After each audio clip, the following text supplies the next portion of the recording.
শহীদ শরীফ ওসমান হাদি রাহমাতুল্লাহি আলাইহি, এই ইমানদার যুবক, 33 বছরের যুবক, সে বারবার বলছে আমি শহীদের মৃত্যু চাই, আমি প্রথম কাতারে সর্বপ্রথম গুলিবিদ্ধ হতে চাই। সে বলেছে সে দেশের জন্য আমি আমার শেষ রক্তটুকু দিতে চাই। এই যুবক ইমানদার ছিল, 5 ওয়াক্ত নামাজ পড়তো প্রতিদিন, খোদার কসম সে ফজরের নামাজ জামাতে পড়তো। তার বাবা আলেম ছিলেন, সে নিজে হাফেজে কোরআন ছিল। ফজরের নামাজের জন্য ক্যাম্পেইন করত, বন্ধুদেরকে উঠাইতো, ফজরের নামাজ সহ 5 ওয়াক্ত নামাজ জামাতে পড়তো। যেদিন গুলিবিদ্ধ হয়েছে সেদিন সে জুমার নামাজ পড়েই এই প্রথম ঘর থেকে মসজিদ থেকে ফিরছিল, তো এরপরে গুলিবিদ্ধ হয়েছে। আমার বন্ধু এই যুবক আল্লাহর কোরআন পড়তে পারত বিশুদ্ধ, রসুলের হাদিস পড়তে পারত বিশুদ্ধ, তার মা পর্দানশীল, তার স্ত্রী পর্দানশীল, তার ভাই বড় আলেম, তার বাবা বড় আলেম, সে নিজে হাফেজে কোরআন, সে আগে মাদ্রাসায় পড়ালেখা করছে। আল্লাহ তাআলা এই জন্য বলছে, যুবক দেশ প্রেমের কথা তো অনেকেই বলে, মাতৃভূমির কথা তো অনেকেই বলে, রাজনীতির লম্বা লম্বা স্লোগান, বক্তৃতা, বিবৃতি অনেকেই তো মারে, কিন্তু আমি আল্লাহ তোর কলিজায় ঈমানও দেখলাম, দেশ প্রেমও দেখলাম, দুইটা আমি একসাথে গ্রহণ করে। তুমি হাদি চেয়েছিলে মাত্র 500 ভোট, সে বলেছিল এইবার আমি প্রার্থী হয়ে মাত্র যদি প্রথমবার 500 ভোট পাই তাইলেই আমি ভাগ্যবান মনে করব। আরশ আজিমের মালিক আল্লাহ বলে, তোর ফজরের সেজদার বদৌলতে আমি আল্লাহ 18 কোটি মানুষের সমর্থন তোকে দিয়ে দিলাম, যা। সে চেয়েছে 500 সমর্থন, আল্লাহ বলছে যা, 18 কোটি মানুষের সমর্থন যুবক তোমার জন্য দিলাম। কত হাফেজ, কত আলেম, কত মুফতি, কত মুহাদ্দিস, কত ফকিহ, কত পীর, কত বুজুর্গ, কত আউলিয়া, কত হাফেজে কোরআন, তালেবে ইলম, 90 বছরের বুড়া, 4 বছরের বাচ্চা, সবাই এই ইমানদার যুবকের জন্য অঝরে চোখের পানি ফেলে কাঁদছে কিনা বলো? আজকে আমি তার কবর জিয়ারত করছি, আজ আমি তার কবর জিয়ারত করে আসছি 11টা, 11:30টার দিকে। আপনার তখন আরেকটু পরে আপনার তখনও দেখছি অজস্র মানুষ তার কবর জিয়ারত করতেছে। যেই দাঁড়ায় রয়েছে আমি তাকায় দেখলাম সব কাঁদতেছে, সবাই কাঁদতেছে। আমার ভাই, তার তো ব্যাপক কোনো দীর্ঘদিনের রাজনীতি করে নাই, কোনো টাকা পয়সা খরচ করে নাই, কিন্তু তার মধ্যে ইখলাস ছিল, ইমানের মধ্যেও বিশুদ্ধতা ছিল। দেশ প্রেম বলতে যা বলছে, স্বাধীনতা, সার্বভৌমত্ব, আজাদির কথা, মাতৃভূমির স্বাধীনতার কথা, নিরাপত্তার কথা, সেই ভারতীয় আধিপত্যবাদের বিরুদ্ধে সে একাই বলেছে। যদি কেউ না বলে আমার প্রতি ইঞ্চি জমিন আমার সীমান্তের হেফাজতে, আমি হাদি একাই বলে যাব। সে প্রমাণ করেছে আমি হাদি একাই বাংলাদেশ। হ্যাঁ, কেউ না থাকুক আমার, আমি বলেই যাব। এই জন্য আল্লাহ তাআলা এত কোটি মানুষের চোখের পানি তার জন্য ঝরাইছে যুবক। এই জন্য যুবক ভাই তোদেরকে বলি, মরিলে এমন মরা মইর, বাঁচলে এমন বাঁচা বাইছ। যে মরণে চোখের পানি ঝরে, যে মরণে হাফেজ কাঁদে, আলেম কাঁদে, যে মরণে ইমাম কাঁদে, মুয়াজ্জিন কাঁদে, যে মরণে মুফতি কাঁদে, পীর কাঁদে, বুজুর্গ কাঁদে, সবাই কাঁদে। এমন মরাই মর। নারী দেখতে দেখতে মরো না, ছবি দেখতে দেখতে মরো না আব্বা, উলঙ্গ নাচ দেখতে দেখতে মরো না, সেজদাবিহীন আল্লাহর নাফরমানি করে করে যদি মরে যাও আব্বা, তওবা না করো, আল্লাহ যদি মাফ না করে, খোদার কসম আখিরাত তো মিলবেই না। দুনিয়া, এই নাফরমান সন্তান, মনে রাখিস আব্বা, দুনিয়া কোন জানোয়ার তোকে স্মরণ করবে না। মানুষ তো দূরে থাকে, নাফরমানকে পৃথিবী মনে রাখে, পাপীকে পৃথিবী শ্রদ্ধা করে না, দুনিয়া নাফরমানকে সম্মান করে না। দুনিয়া ভোগ করা যায়, দুনিয়া ফেরাউনও ভোগ করছে, কিন্তু আজকে কোন মানুষ পৃথিবীতে ফেরাউন এই নাম কোন কুত্তার নামও রাখে না, নমরুদ এই নাম কোন মানুষ কুত্তার নামও রাখে না, আবু জেহেল এই নাম কোন মানুষ, আমার নবীর এই দুশমনের নাম কোন কুত্তার নামও কেউ রাখে না, আবু লাহাব আমার নবীর এই দুশ্মনের নাম পৃথিবীর মানুষ কোন কুত্তার নামও রাখে না, নাফরমানের নাম থাকে না। এ বাতে খেতে এ বেডি সাইবারি, হ্যাঁ চা অসুবিধা কি? দেখো নর্তকী, দেখো জিনা ব্যভিচারের দৃশ্য দেখো, নিজের হাত নিজের লজ্জাস্থানে নাপাক ব্যবহার করে নাপাক করো, বীর্যপাত হচ্ছে, অস্থিরতা করছো, নিজের শরীর নাপাক। হ্যাঁ, একদিন দেখবা আর ঘুম ভাঙ্গে না, একদিন দেখবা চোখ বন্ধ হয়ে গেছে, এই চোখ আর খুলবে না, আর খুলবে না, আর খুলবে না। সেদিন বুঝবা স্বার্থপর এই দুনিয়া কাউকে মনে রাখে না, কাউকে না, কাউকে না, কাউকে মনে রাখে না। আমি অনুরোধ করলাম 1450 বছর আগে এক যুবক, কৃষ্ণাঙ্গ ছিল, কালো, হাবশি, গোলাম, কৃতদাস, কালো চেহারার, কিন্তু আল্লাহকে রাজি করে গেছে, 5 ওয়াক্ত নামাজের সেজদা দিছে। আমার নবী সাল্লাল্লাহু আলাইহি সাল্লামের ভালোবাসা কলিজার মধ্যে ভরা ছিল। আরশে আজিমের মালিক বলছে, আল্লাহ বলছে আমি তোকে গ্রহণ করলাম। তো 1450 বছর পরেও পৃথিবীর লক্ষ কোটি ইমানদারের সন্তানের নাম বেলাল। বেলাল দেশে দেশে, বেলাল পৃথিবীর প্রান্তে প্রান্তে। বেলালের কোনো দেশ নাই, বেলালের কোনো সীমান্ত নাই, বেলাল পৃথিবীর এই প্রান্তে, বেলাল পৃথিবীর ওই প্রান্তে, সর্বত্র। এই একদিন মনে রাখো আব্বা, শহীদ শরীফ উসমান হাদি রাহমাতুল্লাহ আলাইহি, এই ইমানদার যুবকের নামও ইনশাআল্লাহ 1000 বছর পরে আমার বাংলার মাটিতে যেই সন্তান জন্ম নিবে, সেও বুঝ হওয়ার পরে শহীদ শরীফ উসমান হাদির নাম তার কলিজায় রব বসায় দিবে। 1000 বছর পরের প্রজন্ম তাকে চিনবে। মনে এই পৃথিবীর তৃতীয় উসমান, উসমান হাদি, যে পৃথিবীতে সোনার অক্ষরে যার নাম লিখে গেল, তৃতীয় উসমান সে। প্রথম উসমান, উসমান ইবনে আফফান, ইসলামের তৃতীয় খলিফা। দ্বিতীয় উসমান, 650 বছর এই পৃথিবীতে উসমানী খেলাফত, তুর্কি খেলাফত, অটোমান সাম্রাজ্যের প্রতিষ্ঠাতা ওসমান গাজী, তিনিও 650 বছর এই পৃথিবীতে ইসলামী খেলাফত ছিল, উসমানী খেলাফত।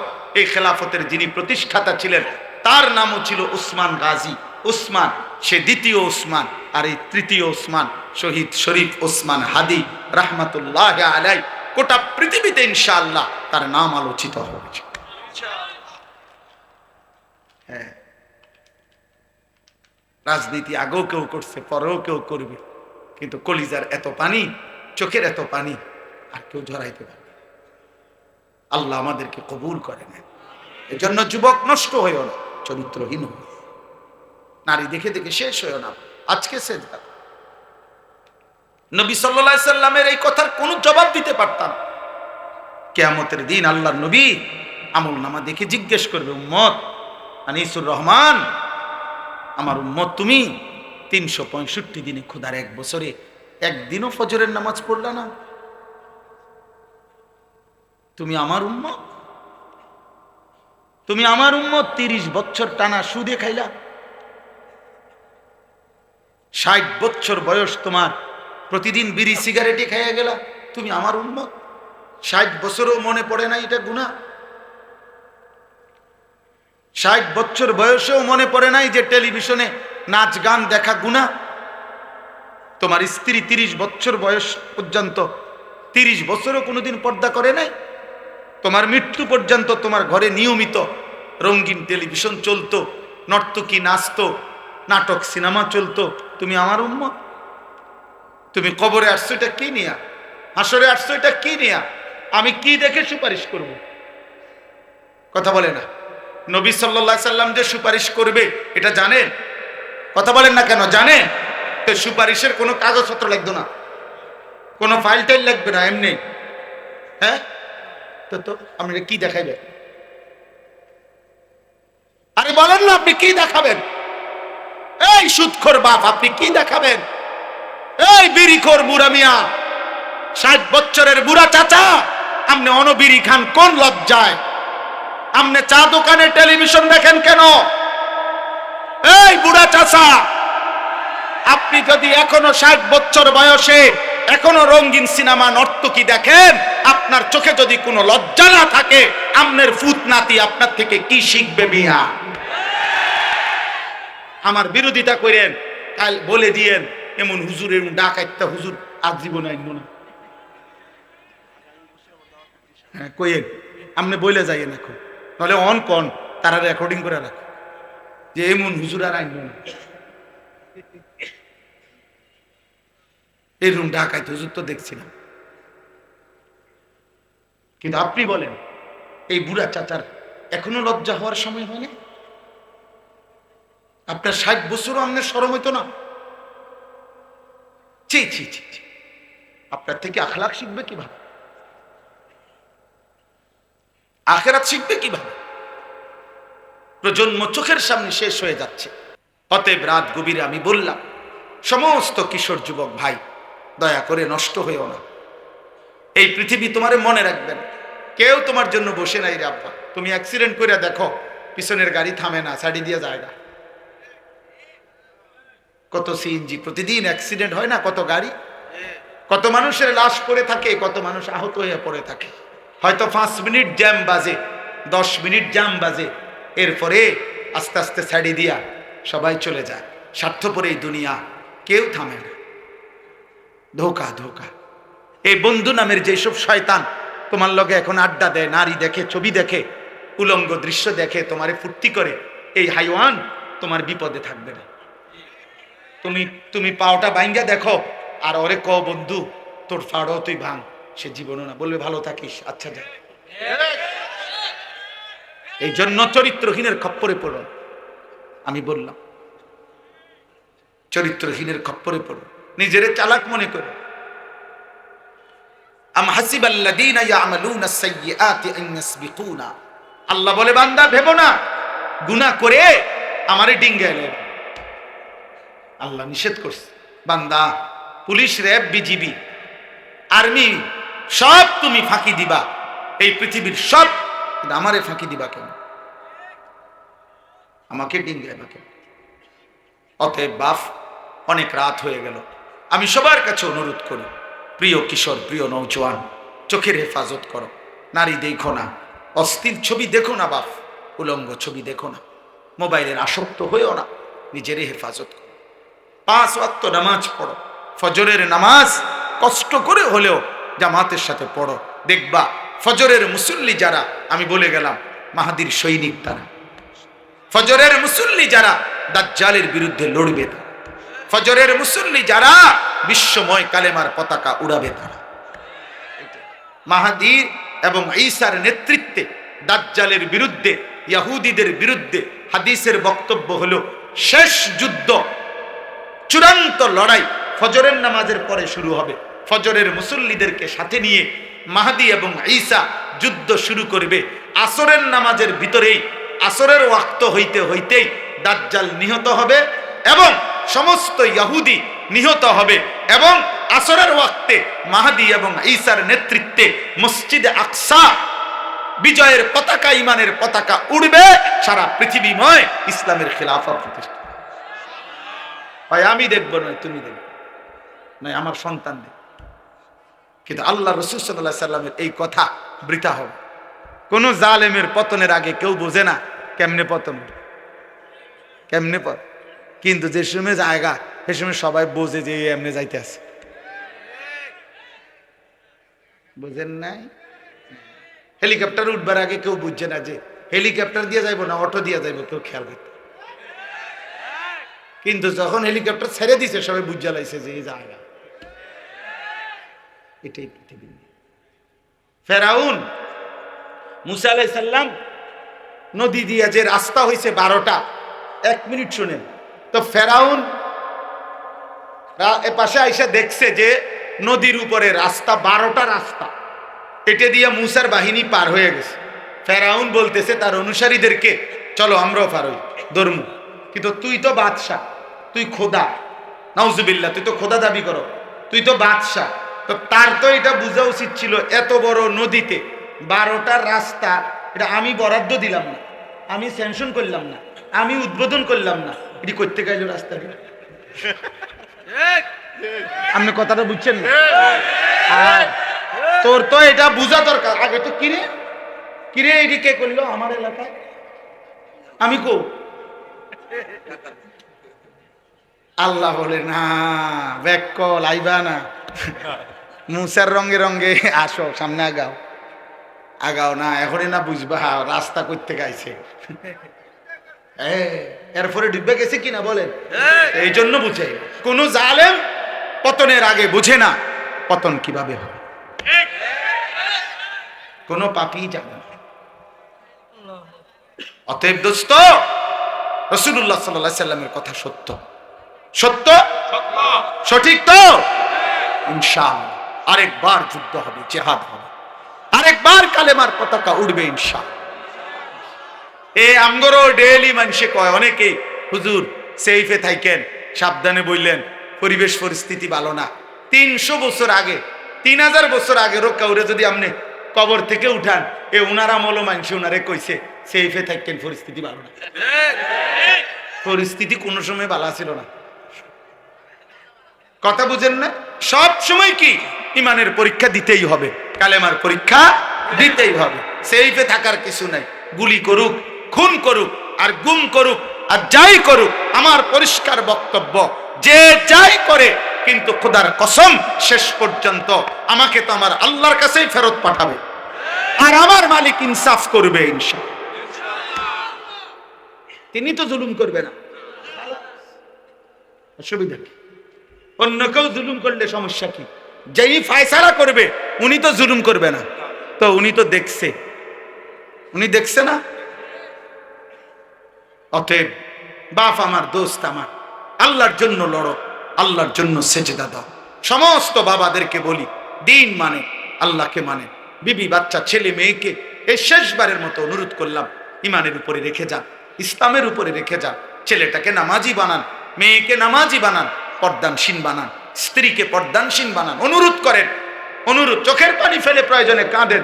বল লগে, ছেলে মেয়ের লগে যদি নামাজ রোজার কথা বলে বুঝাইতে না পারেন তো কাঁদেন আপনি, আপনি চোখের পানি ফেলেন। নবীজির একটা একটা সুন্নাত আমল করেন, একটা একটা সুন্নত কেউ মানে না করে, আপনি মানেন, আপনি মানেন, আপনি মানেন। নবীর সুন্নাতি জীবন, সুন্নাতেই অনুসরণ, সুন্নাতেই আখিরাত, সুন্নাতেই ভালোবাসা, সুন্নাতি ইত্তেবা, সুন্নাত। আল্লাহ তাআলা কোরআনুল কারীমের মধ্যে বলছে, কিয়ামতের দিন যাকে জাহান্নাম থেকে মুক্তি দেয়া হবে, জান্নাতে প্রবেশ করানো হবে, সেই কেবল সফল হলো, সেই কামিয়াব। দোস্ত মনে রাখবেন, আমার শায়েখ আল্লামা মুফতি মুশতাকুন নবী কাসেমী হুজুর বলছে, আমার এই সেদিনও সিলেট মাহফিলের দুপুরে খাইতে বৈশা বলছে, মাওলানা আমরা যেদিন মৃত্যুবরণ করব, মৃত্যু পর্যন্ত যদি আল্লাহর কথা আমরা বলতে থাকি, ওয়াজ নসিহত করতে থাকি, তারপরেও আমাদের মৃত্যু পর্যন্ত এই পৃথিবীতে ইমানদারও থাকবে, নাফরমানও থাকবে, অনুগতও থাকবে, বাটফার সিটারও থাকবে। বলে আর না, আমরা যদি আর কষ্ট মষ্ট করে আর 6টা মাস ঠিক মতো ওয়াজটা করে যাইতে পারি, মানুষ সব দিনদার হইয়া জোনায়েদ বাগদাদি হয়ে যাবে, এরকম বলে? তাইলে তাইলে পৃথিবীতে আলো অন্ধকার, ইমানদার নাফরমান, অনুগত অবাধ্য, জালেম মজলুম থাকবেই, এই পাপী থাকবেই, নেককারও থাকবেই, সেজদাওয়ালাও থাকবে, সেজদা ছাড়াও থাকবে। কিন্তু আমি মরে গেলে যদি আমার কবর ক্ষতিগ্রস্ত হয়, আখিরাত ক্ষতিগ্রস্ত হয়, সেটা শুধরাবো কি? আমার মৃত্যুর পরে হইতে পারে এই লোক আমার পরবর্তী কারো কথায় হয়তো বদলায় গেছে, কিন্তু আমার যদি আখিরাত নষ্ট হয়, আমার যদি কবরের সামান না হয়, আমার যদি পরকাল সুন্দর না হয়, কথা বলেন। নবী সাল্লাল্লাহু আলাইহি ওয়াসাল্লাম সাহাবায়ে কেরামকে নিজের ব্যাপারে, সাহাবায়ে কেরামকে এই সবক দিছে, এই পৃথিবীর সবার ব্যাপারে তুমি অজুহাত দেখাইতে পারো শেষ পর্যন্ত, কিন্তু আল্লাহ তাআলা কোরআনুল কারীমের মধ্যে নবীজিকে বলছে, লা তুকাল্লাফু ইল্লা নাফসাকা। বন্ধু, প্রত্যেকের ব্যাপারে আপনি কোনো না কোনো কারণ দর্শাইতে পারবেন। আবু তালেব কেন কালেমা পড়লো না আপনার চাচা হয়েও? আপনি বলতে পারবেন যে, ইয়া রব্বুল আলামিন, আমি 10 বছর টানা ওনাকে বলছি, মৃত্যুর সময়ও বলছি, চোখের পানি অজরে ফেলছি, উনি কালেমা পড়ে নাই। অমুকে কেন আপনার ছেলে আপনার মেয়ে নূহ আলাইহিস সালাম 950 বছর বলার পরেও ওনার ছেলে কেনআন কালেমা পড়ে নাই। তো প্রত্যেকের ব্যাপারে আপনি কোনো না কোনো অজুহাত দেখাইতে পারবেন। আমি বলছি এমনি এমনি চেষ্টা করছি, কিন্তু আপনার আমার নিজের ঈমান, নিজের নামাজ, নিজের সেজদা, নিজের গোলামি, নিজের হালাল হারাম আপনি কেন পালন করতে পারলেন না, এটার কারণে কি যুক্তি দেখাবেন? কি বলবেন বলো না ভাই? আমার ভাই, তোমরা যারা আজকে নামাজ পড়ো নাই এক ওয়াক্ত, তুমি কি বলবা? কি বলবা? তুমি কি বুঝাইবা? এর জন্য নবী সাল্লাল্লাহু আলাইহি সাল্লামকে আল্লাহ তাআলা বলছেন, লা তুকাল্লাফু ইল্লা নাফসাকা। বন্ধু, শেষ পর্যন্ত মনে রাখবেন, এই কায়নাতের একজনও যদি আপনার সাথে না থাকে, আপনি একাই আমি আল্লাহর সমস্ত বিধানের ব্যাপারে আদিষ্ট, আপনার উপরও এই হুকুম, অতএব আপনি একাই আমার বন্দিগি, আমার গোলামি করে যাবেন।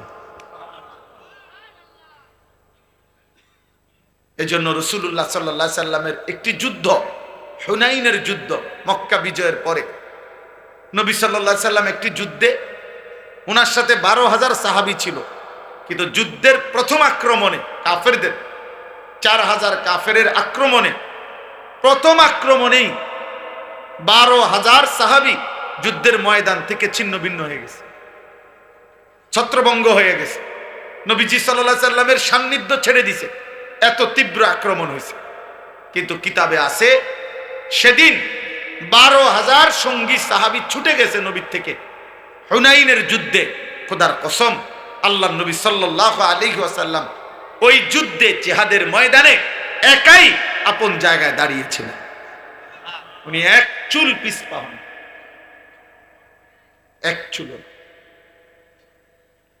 নবী সাল্লাল্লাহু আলাইহি সাল্লাম সরে নাই, কারণ ওই যে শরীয়তের বিধান, উনি এ কথা বলার কোনো সুযোগ নাই যে আমার সাথে 12,000 লোক ছিল না বলে আমি দৌড় দিছি।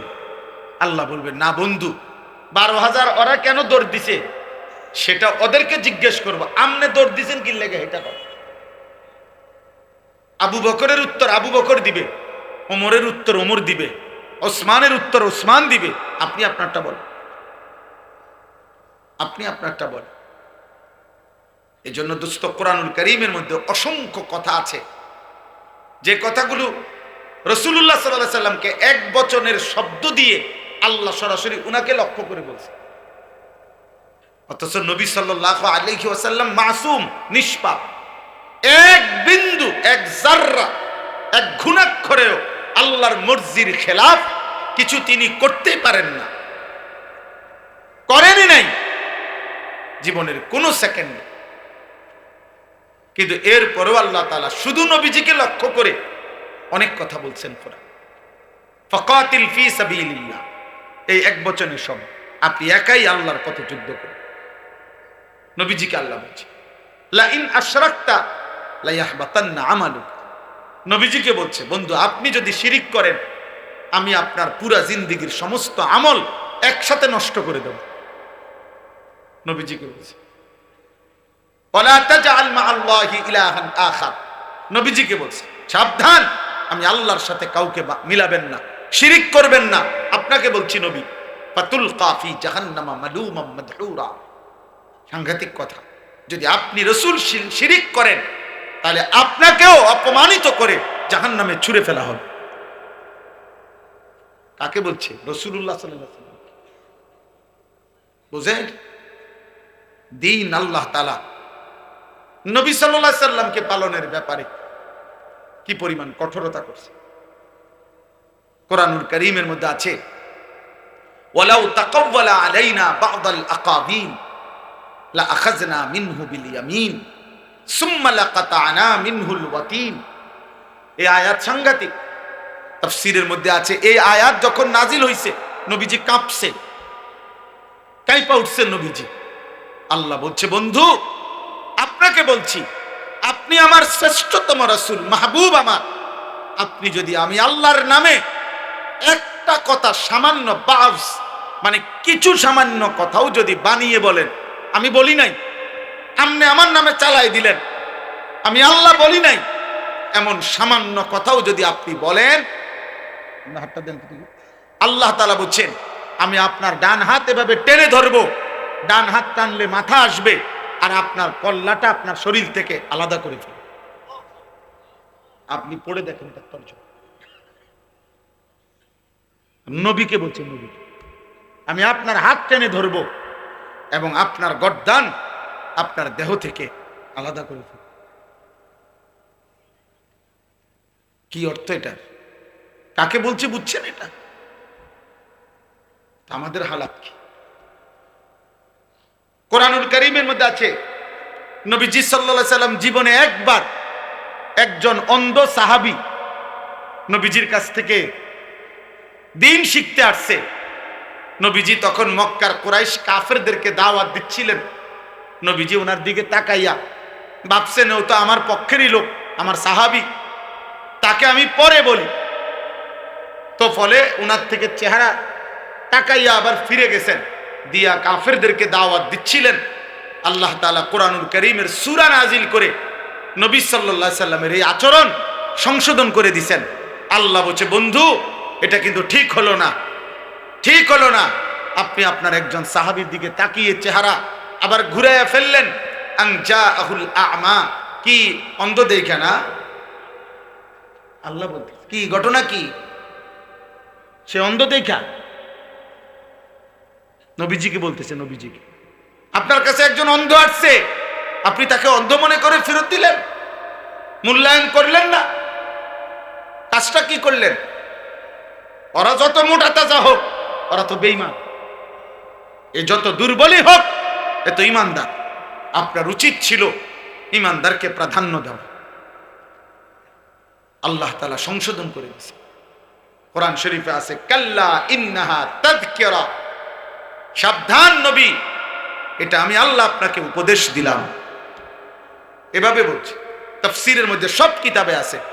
এই অন্ধ সাহাবীকে এরপরে নবী সাল্লাল্লাহু আলাইহি সাল্লাম যখনই দেখতেন আসতেছে, হযরত আব্দুল্লাহ ইবনে উম্মে মাকতুম রাদিয়াল্লাহু তাআলা আনহু, উনারে দূরে থাকতেই নবীজি সাল্লাল্লাহু আলাইহি সাল্লাম আগের থেকে কথা বলতেন, মারহাবান, আহলান সাহলান, স্বাগতম, তুমি আসো, আগে তোমার কথা, পরে অন্য কথা, তোমার কথা কম, এইভাবে বলতেন। এই জন্য বাপ, আমার বলার উদ্দেশ্য হলো, আমি মোবাইলটা বন্ধ করতে বলছি এই জন্য, মূল উদ্দেশ্য হলো হয়তো মোবাইল দিয়ে কাউকে দেখাইবেন, কাউরে দেখানোর দরকার নাই। বা নিজের জন্য গ্রহণ করে, নিজের জন্য গ্রহণ করে। আমি মরে গেলে দোস্ত, তুমি মরে গেলে, বাবা আপনি মরে গেলে, এই পৃথিবী যত আধুনিকই হোক, আপনার কি আমার কি? আপনার কি আমার কি? হায় মুসলমান, এটা বুঝেন না। আমার মৃত্যুর পরে যদি আমার বংশের সবাই চাঁদের দেশেও যদি ঘরবাড়ি করে, তা আমি কি? আমার তো নাই, আমি তো নাই, আমি তো কবরে, আমি তো কবরে।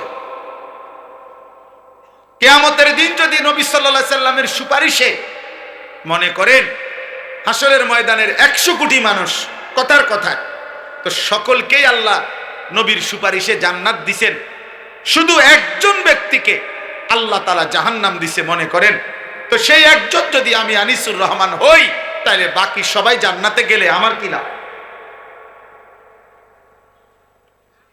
আমার কি লাভ তখন? ঠিক আছে, ওরা সবাই জান্নাতে গেছে, আমি তো জাহান্নামী হলাম। তখন বাকিদের জান্নাতে যাওয়ার দ্বারা জাহান্নামী ব্যক্তি এইটা নিয়ে বলবে, যাক আমি জাহান্নামে জ্বলতেছি, আমার ফুট তো বেহেশতে গেছে, এটা নিয়ে কইব। আমি জাহান্নামী হইলাম আর কি, যাক আমার বউ তো জান্নাতে গেছে, এটা নিয়ে বলবে? বরং আফসুস করবে, আফসুস, আফসুস করবে। এই জন্য কোরআনুল কারীমের মধ্যে আল্লাহ তাআলা বলছেন, ইয়াউমা তুকাল্লাবু ওয়ুজুহুহুমুন নার, জাহান্নামী বান্দা কিয়ামতের দিন জাহান্নামের আগুনে তোমাদের গাল, তোমাদের চেহারা, কড়াইয়ের উত্তপ্ত তেলের মধ্যে যেভাবে মাছ এই পিঠ ওই পিঠ করে ভাজে, খোদার কসম তোমাদের গাল, তোমাদের চেহারা জাহান্নামের আগুনের মধ্যে উলট পালট করে পোড়াইতে থাকবে, আর নাফরমান শুধু চিৎকার করবে আর বলবে ইয়াকুলুনা ইয়া লাইতানা আতানা আল্লাহ ওয়া আতুলা, হায় আমার আফসোস মন্দ কপাল, আমি যদি আল্লাহ এবং রাসূলের আনুগত্য করতাম। দোস্ত, তোমাদেরকে বলি বাবা, নওজোয়ান, খুব বেশি ফুর্তি করছো তোমরা খুব বেশি রঙের ঘুড়ি উড়াইতেছ, খুব বেশি তামাশা করছো। এই নতুন প্রজন্মের 14, 16, 18, 20, 25 বছরের কিশোর যুবক, তোমরা যা করছো, মুসলমানের সন্তান এমনটা মানায় না, উচিত না। মুসলমানের ঘরে এক মুসলিম মায়ের পবিত্র দুধ পান করে এত আত্মবিস্মৃত, আত্মভোলা, এমন আল্লাহ বলা, আখিরাত বলা হওয়া উচিত না। এটা সুফল আনবে না, খোদার কসম না। আখিরাত তো নাই দুনিয়ার মধ্যেও। আমি বললাম পরিষ্কার, এই অব্যাহত নারী ছবি, জিনা, ব্যভিচার, মোবাইলের অস্থির দৃশ্য দেখা, উলঙ্গ নাচ গান দেখা, এক ওয়াক্ত নামাজ না পড়া নাফরমান, আগামীর পৃথিবী তোদের জন্য কল্যাণ আনবে না। মনে রাখ, তোমরা অধিকাংশ কিশোর যুবক ছেলের চেহারা দেখলে পরিষ্কার বোঝা যায়, এই যেগুলা দাঁড়ায় আছো, বসে আছো, অধিকাংশই নওজোয়ান বেনামাজি। তোমরা, তোমাদের চেহারার মধ্যে নামাজের কোনো চিহ্ন নেই। বেনামাজি, বেয়াদব, বেনামাজি, বেয়াদব। আসমানের নিচে জমিনের উপরে বেনামাজির চাইতে নিকৃষ্ট কোন বেয়াদব আর কেউ নেই। যার কপালে সেজদা নাই, সে পৃথিবীর যেই কোন নিকৃষ্ট জানোয়ারের চাইতে নিকৃষ্ট। জানোয়ার এই জন্য সেজদা দেয় না, কারণ কোন জানোয়ারের উপরে সেজদার হুকুম নাই। মানুষ নামের এই জানোয়ারকে আল্লাহ সেজদা দিতে বলছে, অথচ সে সেজদা দেয় না, এই জন্য এইটা জানোয়ারের চাইতে নিকৃষ্ট। কুত্তা এই জন্য সেজদা দেয় না, কুত্তার উপরে সেজদার বিধান নাই।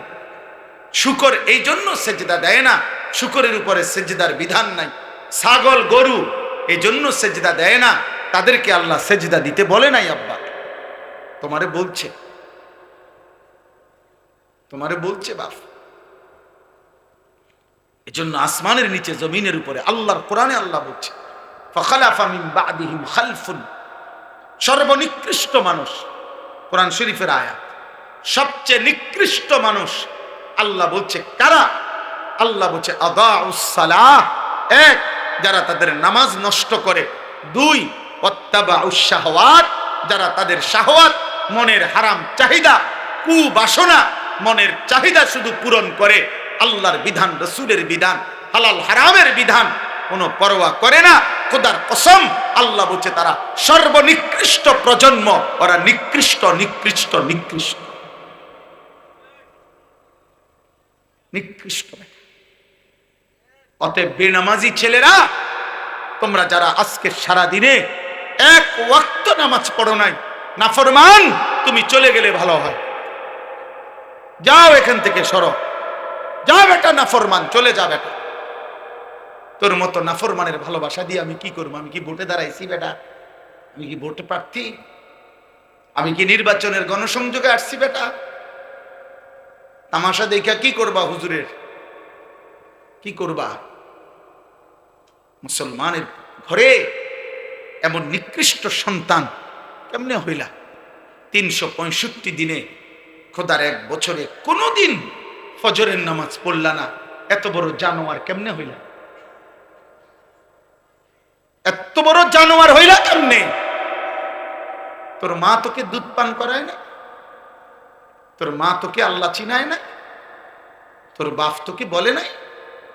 তোর মক্তবের হুজুর তোকে বলে নাই? তোদের গ্রামের মসজিদে আজান হয় না? তোদের পাড়ায় মহল্লায় তোর সামনে আর কেউ নামাজ পড়ে না? নাফরমান, তুই মুসলমানের ঘরে ঘুমাস না বেটা? তোর কোনো অভিভাবক নাই বেটা? হ্যাঁ, সিনেমার ওই নর্তকী তোর অভিভাবক বেটা? মোবাইলের ওই উলঙ্গ নারী,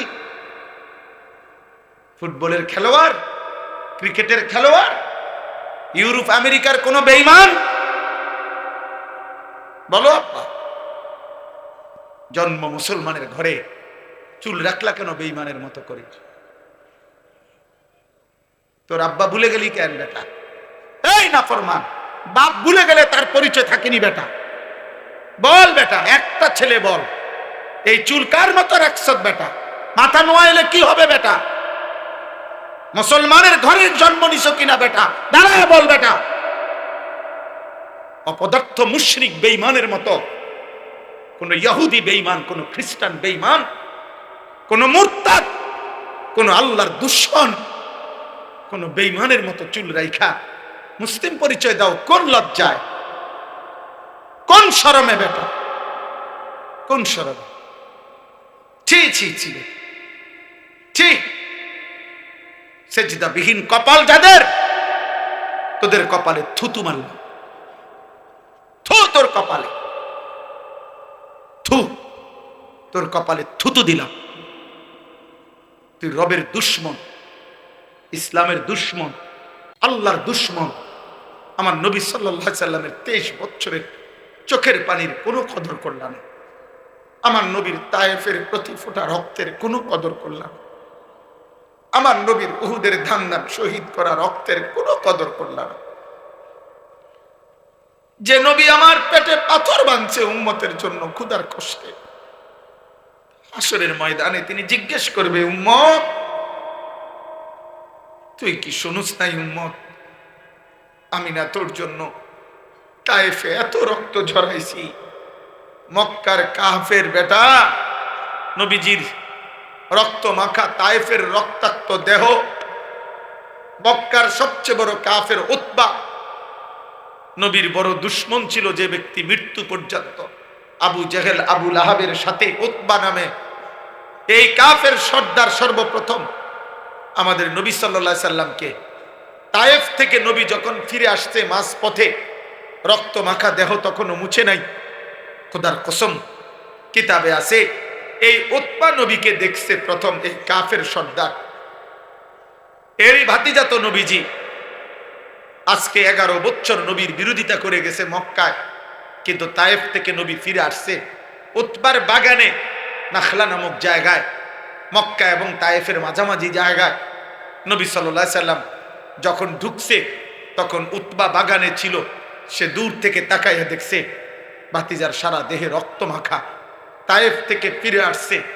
আল্লাহর কসম, কিতাবে লিখছে সে তো কালেমা পড়ে নাই, কিন্তু এই কাফের সর্দার নবীজির রক্ত মাখা দেহ দেখা চিৎকার দিয়া কাঁদছে আর বলছে, তায়েফবাসী, আজ 11 বছর আমরা আমাদের ভাতিজার বিরোধিতা করি, কিন্তু কোনোদিন তাকে এভাবে মারি নাই। তোরা আমার ভাতিজারে কেমনে পারলি এভাবে মারতে?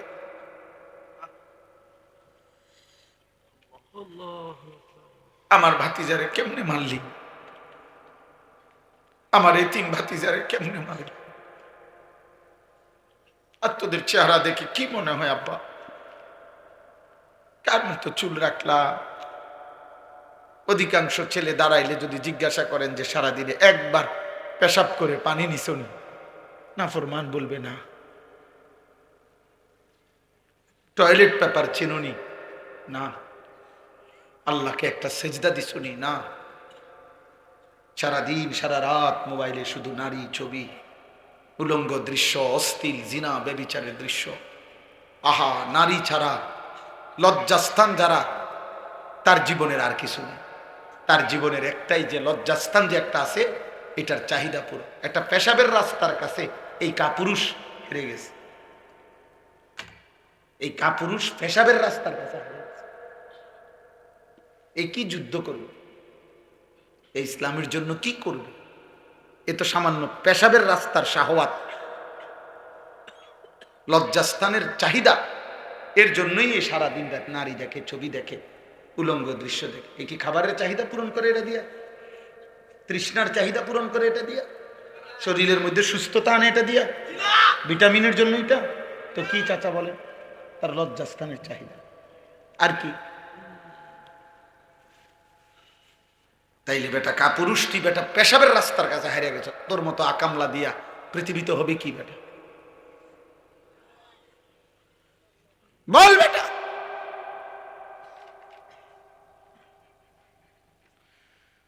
আস্তাগফিরুল্লাহ। এজন্য ভাবো, আমি বলতে চাইছি আমি জনপ্রিয়তা বুঝি না, ছোট বড় মাহফিল বুঝি না, অনেক লোক হয়েছে না কম হয়েছে এটা আমার কিচ্ছু আসা যায় না। আমি সব সময় এক তালেই বলতে চেষ্টা করি। বেশি বা কম দ্বারা প্রভাবিত হওয়া এটা কোনো প্রয়োজনীয় কিছু না। নবী সাল্লাল্লাহু আলাইহি ওয়াসাল্লাম বলছেন, ফাওয়াল্লাহি লা আন ইয়াহদিয়াল্লাহু বিকা রাজুলান ওয়াহিদান খায়রুন লাকা মিন হুমুরিন নাআম। নবীজি বলছেন, আল্লাহর কসম, তোমার দ্বারা একজন ব্যক্তি আল্লাহর পথ পাওয়া গোটা আরবের সমস্ত দামি উট তোমাকে হাদিয়া দেওয়ার চাইতে উত্তম। কয়জন? এক যুবক আল্লাহ চিনবে, এক যুবক মালিককে সেজদা দিবে, আমার 30 বছর সার্থক। এক যুবক যদি বলে, আল্লাহ আমি আপনাকে আর নারাজ করব না, আমি আপনাকে সেজদা দেব, এক ফোঁটা চোখের পানি যদি কোনো যুবকের পড়ে, আমার 21 বছর সার্থক। আমি তো ভোটে দাঁড়াইছি না যে আমার এত মানুষের সমর্থন দরকার, আমি ভোটে তো দাঁড়াই কোনো প্রার্থী না, আমার কোনো মার্কা নাই, আমি কোনো মার্কার প্রচারণাও করি না,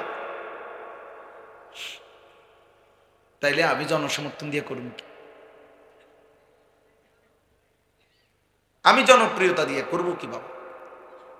চলেন আর অল্প একটু সময় কোরআনুল কারীমের যে কয়েকটা আয়াত আমি পড়ছি সংক্ষিপ্ত তর্জমা শুনেন, আল্লাহ বরকত দেবে ইনশাআল্লাহ। নওজোয়ান ভাই, তোমাদের কাছে অনুরোধ ভাই, কিশোর ছেলেরা, যুবক, এত বিপুল পরিমাণ তোমরা চারিদিকে তাকায় দেখো, তোমাদের সমবয়সী বেশি, তোমরা সর্বোচ্চ 20-30 কিলোমিটার জায়গার থেকে আসছো, তোমরা সারা বাংলাদেশের ছেলে না, এখানে তোমরা সর্বোচ্চ এই এলাকার আশেপাশে 20-30 কিলোমিটার জায়গার ছেলে, তাহলে মাত্র 20-30 কিলোমিটার জায়গার থেকে যদি এখানে 2000 ছেলে হয়, ধরেন কথার কথা, আর সেখান থেকে যদি 1800 ছেলেই বেনামাজি হয়, তো ইসলামের কি হালাত, আমার দেশের কি হালাত হিসাব করে নিয়ে 2-3টা স্লোগান হইনা লাফাইলে হইতো না, বুঝেন না হিসাবটা? আমি হিসাব মিলাম, এরা সারা বাংলাদেশ থেকে আসছে, এনে কি পার্বত্য চট্টগ্রাম থেকে আসছে, তাহলে এরা এই সীমাবদ্ধ একটি এলাকার 30 কিলোমিটারের ছেলে মনে করে, তো এই 30 কিলোমিটারের ছেলে যদি 2000 হয়, আচ্ছা তোমরা 30 বছরের নিচে যাদের বয়স, তোমরা হাত তোলো তো, তোলো তোলো, দেখেন মাশাআল্লাহ, দেখছেন বুড়া মানুষ কো সারা বুড়া মানুষ দেখি না, হাত নামাও, হাত নামাও। তাইলে বাবা শুনো না, আমার কথা হইলো আত্মতৃপ্তিতে ভুগলে হবে না, সময় এখন হিসাবে, এখন কি করা দরকার? হিসাব করা দরকার, হিসাব করা দরকার বাবা, আত্মতৃপ্তিতে ভুগলে হবে না। মানে এই হুজুরের এখন শ্রোতা বেশি, তো কিছে, এটা কোনো আত্মতৃপ্তির কিছু না, স্লোগান দিছে উড়াইয়া লাইছে হুজুরে, যেই স্লোগান দিছে না, এটা কিছু না, এটা কিছু, হিসাব করা দরকার। একটা যুবক ছেলে ভাই, তোমার কাছে আমার অনুরোধ, একজন তোমার কাছে বললাম, তুমি তোমার এলাকার এতগুলো ছেলের দিকে তাকাইয়া দেখো নামাজি কয়জন, তাহলে একটি দেশের 92% মুসলমানের বাংলাদেশে, প্রায় 12-14 কোটি মুসলমানের বাংলাদেশে যদি 30 কিলোমিটার জায়গার 2000 ছেলে, তার থেকে যদি 1800 ছেলে নামাজ না পড়ে, তাহলে এইভাবে প্রতি 30 কিলোমিটার দৈরা গোনেন সারা বাংলাদেশের, তাহলে নামাজি কই, নামাজি বিহীন কই? তো সেজদা বিহীন ইমানের শক্তি আসবে কোত্থেকে? সেজদা বিহীন আল্লাহর জন্য জীবন দেওয়া অকাতরে দেশের জন্য, ইমানের জন্য এই হিম্মত সেজদা বিহীন আসবে না। স্লোগান দেওয়া যাবে, শহীদ শরীফ ওসমান হাদি রাহমাতুল্লাহি আলাইহি, এই ইমানদার যুবক, 33 বছরের যুবক, সে বারবার বলছে আমি শহীদের মৃত্যু চাই, আমি প্রথম কাতারে সর্বপ্রথম গুলিবিদ্ধ হতে চাই। সে বলেছে সে দেশের জন্য আমি আমার শেষ রক্তটুকু দিতে চাই। এই যুবক ইমানদার ছিল, 5 ওয়াক্ত নামাজ পড়তো প্রতিদিন, খোদার কসম সে ফজরের নামাজ জামাতে পড়তো, তার বাবা আলেম ছিলেন, সে নিজে হাফেজে কোরআন ছিল, ফজরের নামাজের জন্য ক্যাম্পেইন করত, বন্ধুদেরকে উঠাইতো, ফজরের নামাজ সহ 5 ওয়াক্ত নামাজ জামাতে পড়তো। যেদিন গুলিবিদ্ধ হয়েছে সেদিন সে জুমার নামাজ পড়েই এই প্রথম ঘর থেকে মসজিদ থেকে ফিরছিল, তো এরপরে গুলিবিদ্ধ হয়েছে। আমার বন্ধু এই যুবক আল্লাহর কোরআন পড়তে পারতো বিশুদ্ধ, রসুলের হাদিস পড়তে পারতো বিশুদ্ধ, তার মা পর্দানশীল, তার স্ত্রী পর্দানশীল, তার ভাই বড় আলেম, তার বাবা বড় আলেম, সে নিজে হাফেজে কোরআন, সে আগে মাদ্রাসায় পড়ালেখা করছে। আল্লাহ তাআলা এই জন্য বলছে, যুবক দেশ প্রেমের কথা তো অনেকেই বলে, মাতৃভূমির কথা তো অনেকেই বলে, রাজনীতির লম্বা লম্বা স্লোগান বক্তৃতা বিবৃতি অনেকেই তো মারে, কিন্তু আমি আল্লাহ তোর কলিজায় ঈমানও দেখলাম, দেশ প্রেমও দেখলাম, দুইটা আমি একসাথে গ্রহণ করে। তুমি হাদি চেয়েছিলে মাত্র 500 ভোট, সে বলেছিল এইবার আমি প্রার্থী হয়ে মাত্র যদি প্রথমবার 500 ভোট পাই তাইলেই আমি ভাগ্যবান মনে করব। আর শাজিমের মালিক আল্লাহ বলে, তোর ফজরের সেজদার বদৌলতে আমি আল্লাহ 18 কোটি মানুষের সমর্থন তোকে দিয়ে দিলাম, যা। সে চেয়েছে 500 সমর্থন, আল্লাহ বলছে যা, 18 কোটি মানুষের সমর্থন যুবক তোমার জন্য দিলাম। কত হাফেজ, কত আলেম, কত মুফতি, কত মুহাদ্দিস, কত ফকিহ, কত পীর, কত বুজুর্গ, কত আউলিয়া, কত হাফেজে কোরআন, তালেবে ইলম, 90 বছরের বুড়া, 4 বছরের বাচ্চা, সবাই এই ইমানদার যুবকের জন্য অঝরে চোখের পানি ফেলে কাঁদছে। কাঁদছে কিনা বলো? আজকে আমি তার কবর জিয়ারত করছি, আজ আমি তার কবর জিয়ারত করে আসছি 11টা 11:30টার দিকে। আপনার তখন আরেকটু পরে আপনার তখনও দেখছি অজস্র মানুষ তার কবর জিয়ারত করতেছে। যেই দাঁড়ায় রয়েছে আমি তাকায় দেখলাম সব কাঁদতেছে, সব কাঁদতেছে, সবাই কাঁদতেছে। আমার ভাই, তার তো ব্যাপক কোনো দীর্ঘদিনের রাজনীতি করে নাই, কোনো টাকা পয়সা খরচ করে নাই, কিন্তু তার মধ্যে ইখলাস ছিল, ইমানের মধ্যেও বিশুদ্ধতা ছিল। দেশ প্রেম বলতে যা বলছে, স্বাধীনতা, সার্বভৌমত্ব, আজাদির কথা, মাতৃভূমির স্বাধীনতার কথা, নিরাপত্তার কথা, সেই ভারতীয় আধিপত্যবাদের বিরুদ্ধে সে একাই বলেছে। যদি কেউ না বলে আমার প্রতি ইঞ্চি জমিন আমার সীমান্তের হেফাজতে, আমি হাদি একাই বলে যাব। সে প্রমাণ করেছে আমি হাদি একাই বাংলাদেশ। হ্যাঁ, কেউ না থাকুক আমার, আমি বলেই যাব, আমি বলেই যাব। এই জন্য আল্লাহ তাআলা এত কোটি মানুষের চোখের পানি তার জন্য ঝরাইছে যুবক। এই জন্য যুবক ভাই তোদেরকে বলি, মরিলে এমন মরা মইর, বাঁচলে এমন বাঁচা বাইছ। যে মরণে চোখের পানি ঝরে, যে মরণে হাফেজ কাঁদে, আলেম কাঁদে, যে মরণে ইমাম কাঁদে, মুয়াজ্জিন কাঁদে, যে মরণে মুফতি কাঁদে, পীর কাঁদে, বুজুর্গ কাঁদে, সবাই কাঁদে। এমন মরাই মর। নারী দেখতে দেখতে মরো না, ছবি দেখতে দেখতে মরো না, আব্বা উলঙ্গ নাচ দেখতে দেখতে মরো না, সেজদাবিহীন আল্লাহর নাফরমানি করে করে যদি মরে যাও আব্বা, তওবা না করো, আল্লাহ যদি মাফ না করে, খোদার কসম আখিরাত তো মিলবেই না। দুনিয়া, এই নাফরমান সন্তান মনে রাখিস আব্বা, দুনিয়া কোন জানোয়ার তোকে স্মরণ করবে না। মানুষ তো দূরে থাক, নাফরমানকে পৃথিবী মনে রাখে, পাপীকে পৃথিবী শ্রদ্ধা করে না, দুনিয়া নাফরমানকে সম্মান করে না। দুনিয়া ভোগ করা যায়, দুনিয়া ফেরাউনও ভোগ করছে, কিন্তু আজকে কোন মানুষ পৃথিবীতে ফেরাউন এই নাম কোন কুত্তার নামও রাখে না, নমরুদ এই নাম কোন মানুষ কুত্তার নামও রাখে না, আবু জেহেল এই নাম কোন মানুষ, আমার নবীর এই দুশ্মনের নাম কোন কুত্তার নামও কেউ রাখে না। আবু লাহাব আমার নবীর এই দুশ্মনের নাম পৃথিবীর মানুষ কোন কুত্তার নামও রাখে না। নাফরমানের নাম থাকে না। এ বাতে খেতে এ বেডি সাইবারি, হ্যাঁ চা, অসুবিধা কি? দেখো নর্তকী, দেখো জিনাবে বিচারের দৃশ্য দেখো, নিজের হাত নিজের লজ্জাস্থানে নাপাক ব্যবহার করে নাপাক করো, বীর্যপাত হচ্ছে, অস্থিরতা করছো, নিজের শরীর নাপাক। হ্যাঁ, একদিন দেখবা আর ঘুম ভাঙ্গে না, একদিন দেখবা চোখ বন্ধ হয়ে গেছে, এই চোখ আর খুলবে না। আর খুলবে না, আর খুলবে না। সেদিন বুঝবা স্বার্থপর এই দুনিয়া কাউকে মনে রাখে না, কাউকে না, কাউকে না, কাউকে মনে রাখে না। আমি অনুরোধ করলাম 1450 বছর আগে এক যুবক কৃষ্ণাঙ্গ ছিল, কালো, হাবশি, গোলাম, কৃতদাস, কালো চেহারার, কিন্তু আল্লাহকে রাজি করে গেছে। 5 ওয়াক্ত নামাজের সেজদা দিছে। আমার নবী সাল্লাল্লাহু আলাইহি সাল্লামের ভালোবাসা কলিজার মধ্যে ভরা ছিল। আরশে আজিমের মালিক বলছে, আল্লাহ বলছে আমি তোকে গ্রহণ করলাম। তো 1450 বছর পরেও পৃথিবীর লক্ষ কোটি ইমানদারের সন্তানের নাম বেলাল। বেলাল দেশে দেশে, বেলাল পৃথিবীর প্রান্তে প্রান্তে। বেলালের কোনো দেশ নাই, বেলালের কোনো সীমান্ত নাই। বেলাল পৃথিবীর এই প্রান্তে, বেলাল পৃথিবীর ওই প্রান্তে, সর্বত্র।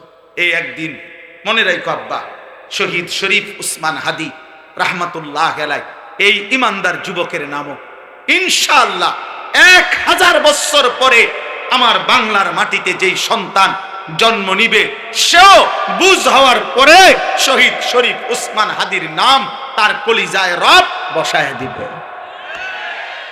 1000 বছর পরের প্রজন্ম তাকে চিনবে। মনে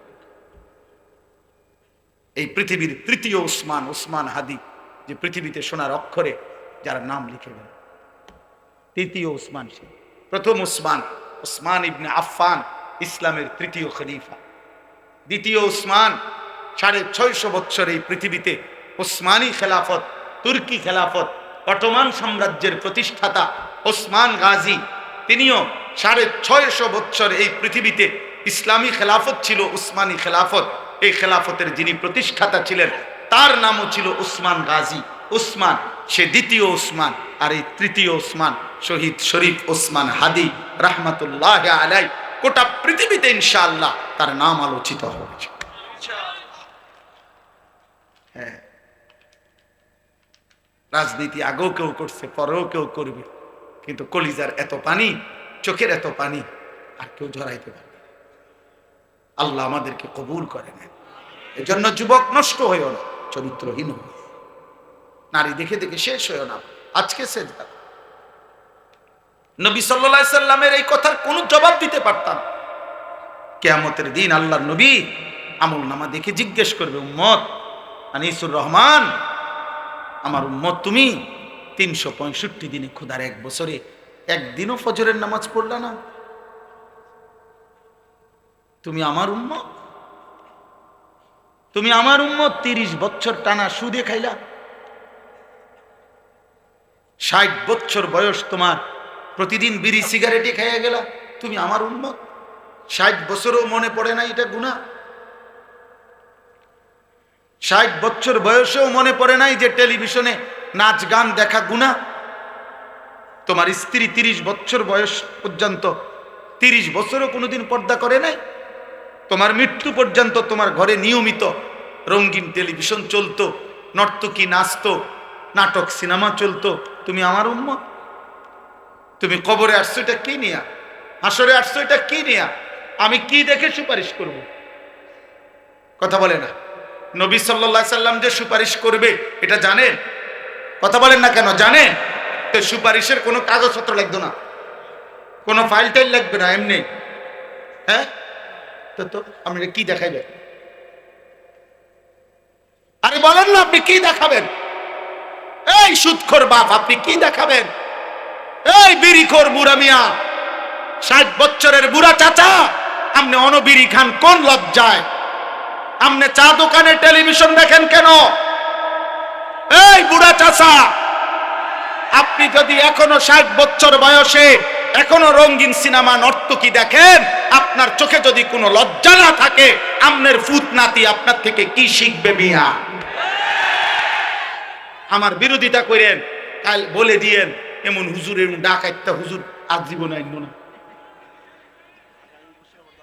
হ্যাঁ কইেন, আপনি বলে যাইয়েন এখন, নাহলে অন কন তারা রেকর্ডিং করে রাখো যে এমন হুজুর আর আইন না। এই রুম ঢাকায় হুজুর তো দেখছি না,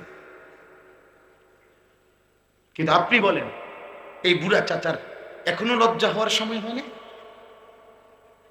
আপনার 60 বছরও আপনার শরম হইতো না? ছি ছি ছি ছি, আপনার থেকে আখলাক শিখবে কিভাবে? আখেরাত শিখবে কিভাবে?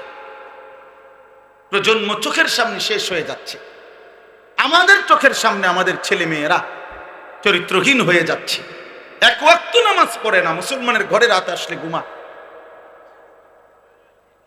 আমি জীবনে একবার আমার আব্বারে জীবনে একবার বলছিলাম, আব্বা আমি এই মাদ্রাসায় পড়বো না, আরেকটা মাদ্রাসায় আমারে ভর্তি করায় দেন।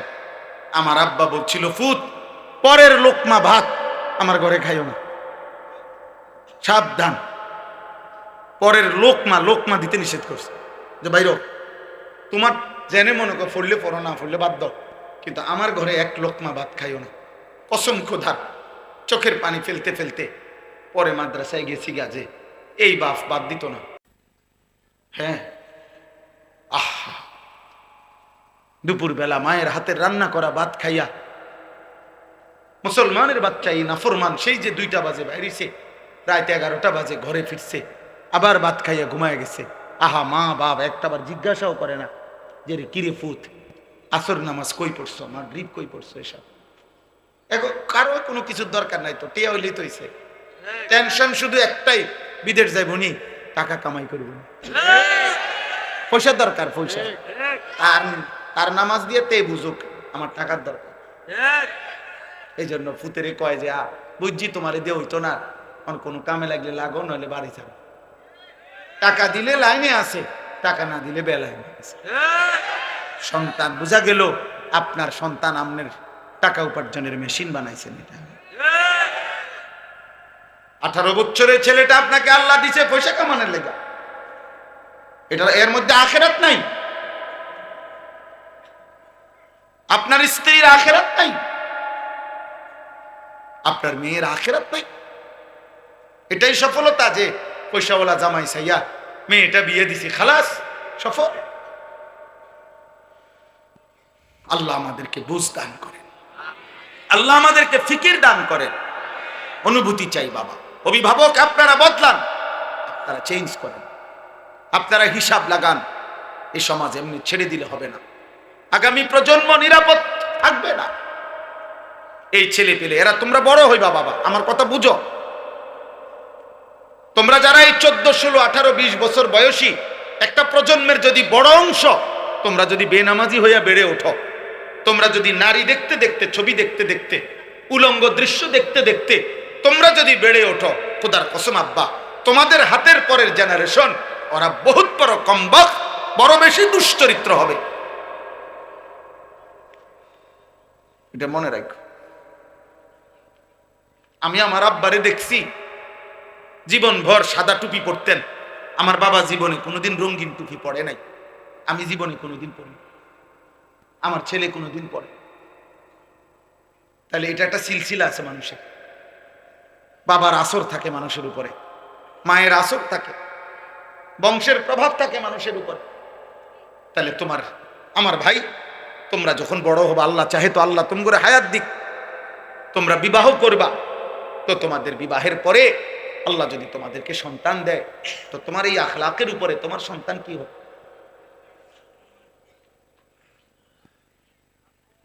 বলো ভাই। একটা ছেলে ভাই, আল্লাহ তৌফিক দান করে। চলেন এই আয়াতগুলোর অর্থ শুনে। আল্লাহ তাআলা বলেন সূরা কাসাস 28 নম্বর সূরা, দেরি করব না, শুধু অর্থ বলুন। 20 নম্বর পারা, সূরা কাসাস 28 নম্বর সূরা, 51 থেকে 56 6টি আয়াত পড়ছে। এই তরজমা বলুন। আগে 1 মিনিট তরজমার জন্য সুবিধার্থে 2টা মিনিট একটা কথা বলুন। আমাদের নবী সাল্লাল্লাহু আলাইহি ওয়াসাল্লাম, ওনার সাহাবারা, নবীজি সহ প্রকৃত বড় যেই হিজরত করছেন সেটা হলো মক্কা থেকে মদিনা। কোথায়? কিন্তু এর আগে সাহাবারা নবীজির নির্দেশে আরেকটি হিজরত করছিলেন, সেটা হলো মক্কা থেকে আবিসিনিয়া, হাবাসা, আবিসিনিয়া এলাকা। ওইখানকার বাদশাহ ছিল বাদশাহ নাজ্জাশী, যিনি খ্রিস্টান ছিলেন। এবং তার উজির সভাসদ তারাও ছিল খ্রিস্টান। ওইটা খ্রিস্টান অধ্যুষিত এলাকা ছিল।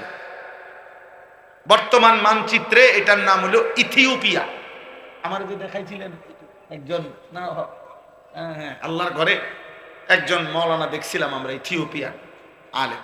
তো এই ইথিওপিয়া মানে আবিসিনিয়া বলতো আগে, হাবাসা।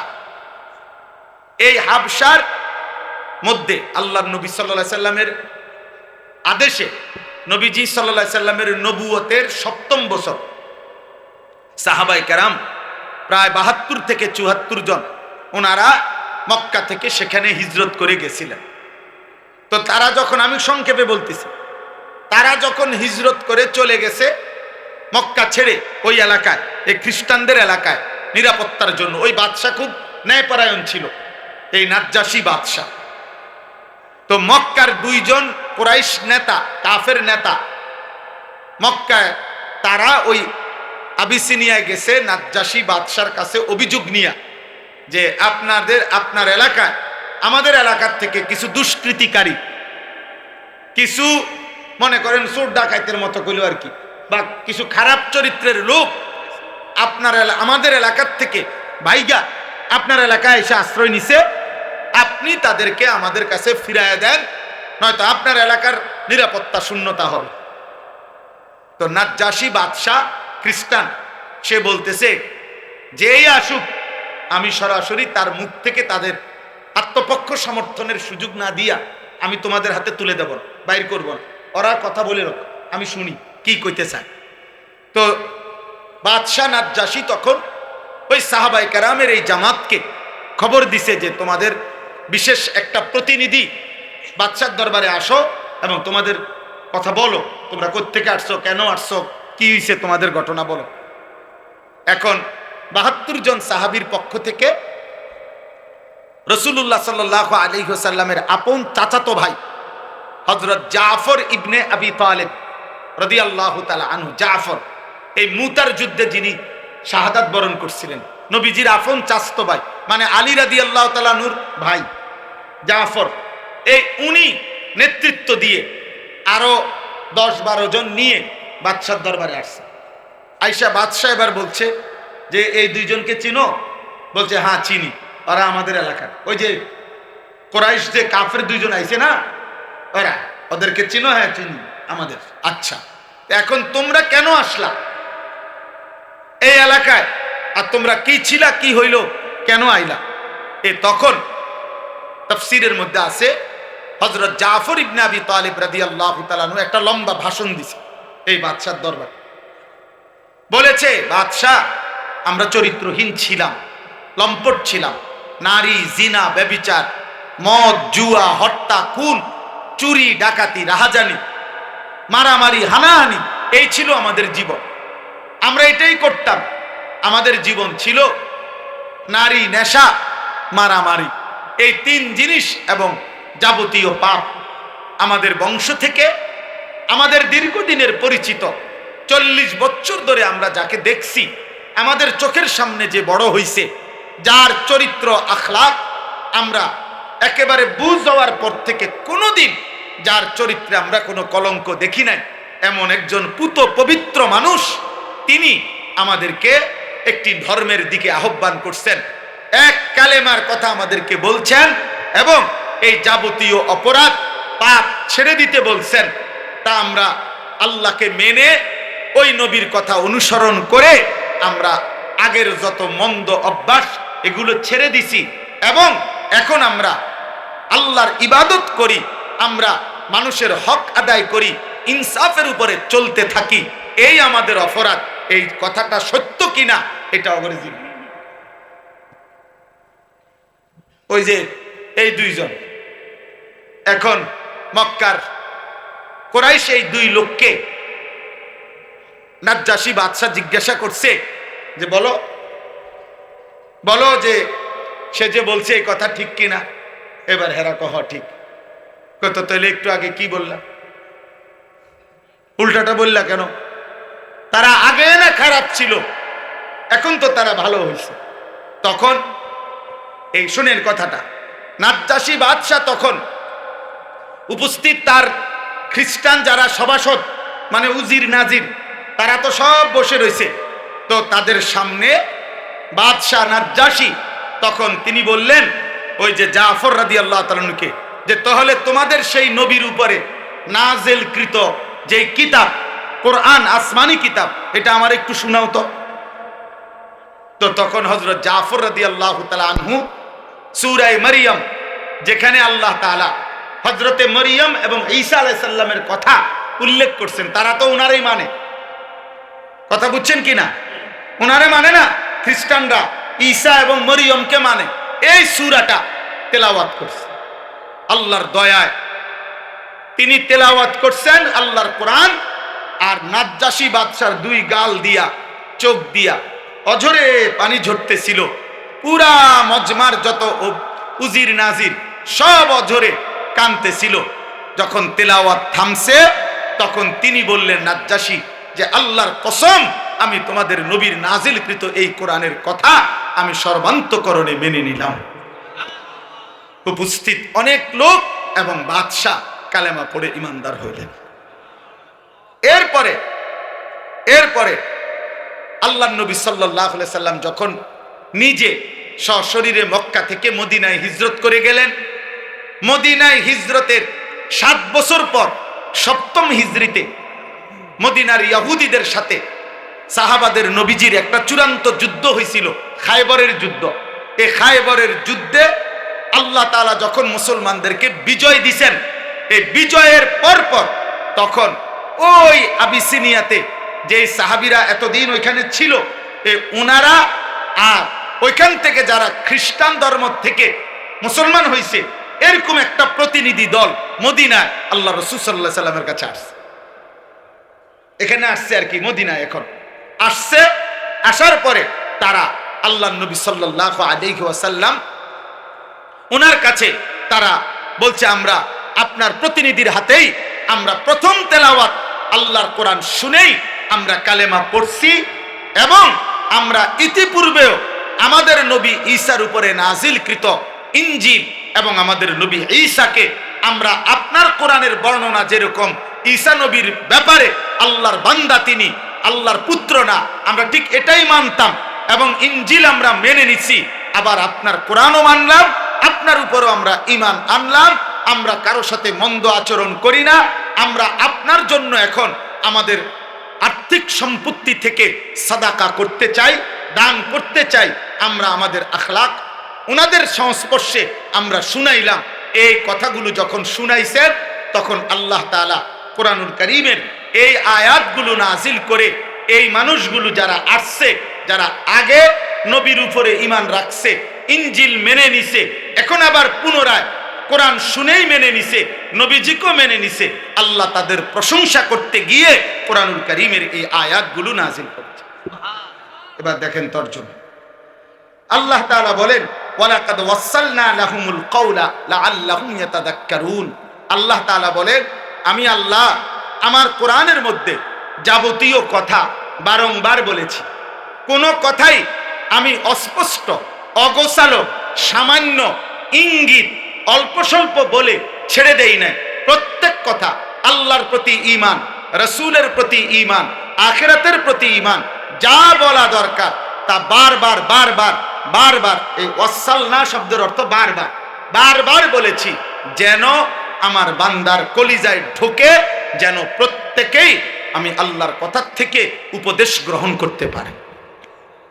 এবার আল্লাহ বলেন বন্ধু আপনাকে শুনাইতেছি আল্লাযীনা আতাইনাহুমুল কিতাবা মিন ক্বাবলিহি ওয়া হুম বিহি ইউমিনুন।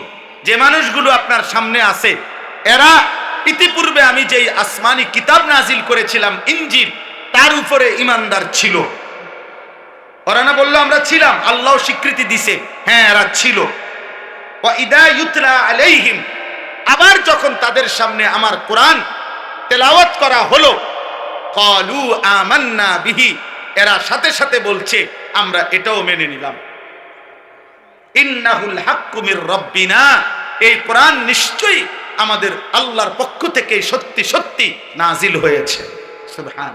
ইন্না কুন্না মিন ক্বাবলিহি মুসলিমিন, ইতিপূর্বেও আমরা আল্লাহর আনুগত্যই ছিলাম, আজ আমরা নতুন করে আখেরি নবীকেও মেনে নিলাম, কোরআনকেও মেনে নিলাম। আল্লাহ বল বন্ধু, এবার তাদের পুরস্কার শোনেন। উলাইকা ইউতাউনা আজরাহুম মাররাতাইন, আল্লাহ বলেন আমি আল্লাহ ওয়াদা দিলাম ইতিপূর্বেও যারা আমি আল্লাহকে মেনে নিছে, এখন আপনাকেও মানছে, কোরআনকেও মানছে, আমি আল্লাহ ওয়াদা দিলাম তাদের প্রত্যেকটি নেক আমলের বিনিময় আমি আল্লাহ দ্বিগুণ দ্বিগুণ ডাবল ডাবল নিয়ামত পুরস্কার প্রতিদান দিতে থাকব, সওয়াব দিতে। তাদের প্রত্যেক আমলের ডাবল ডাবল নেকি, প্রত্যেক আমলের কি। এজন্য পূর্ববর্তী দিন যদি কেউ ইয়াকিনের সাথে মেনে আবার ইসলাম গ্রহণ করে, কালেমা গ্রহণ করে, কোরআন গ্রহণ করে, আল্লাহ বলেন তার প্রথম পুরস্কার হলো তার সব আমল ডাবল ডাবল নেকি। আল্লাহ বলেন এই দেখেন আরেকটু, আল্লাহ বলে বন্ধু এরা তো আগেও ইমানদার ছিল, এখনো আবার ইমানদার হইল, এ কারণেও তাদের নেকি দ্বিগুণ দ্বিগুণ। কিন্তু শুধু এই কারণে না, তাদের মধ্যে আরো কিছু গুণ আছে।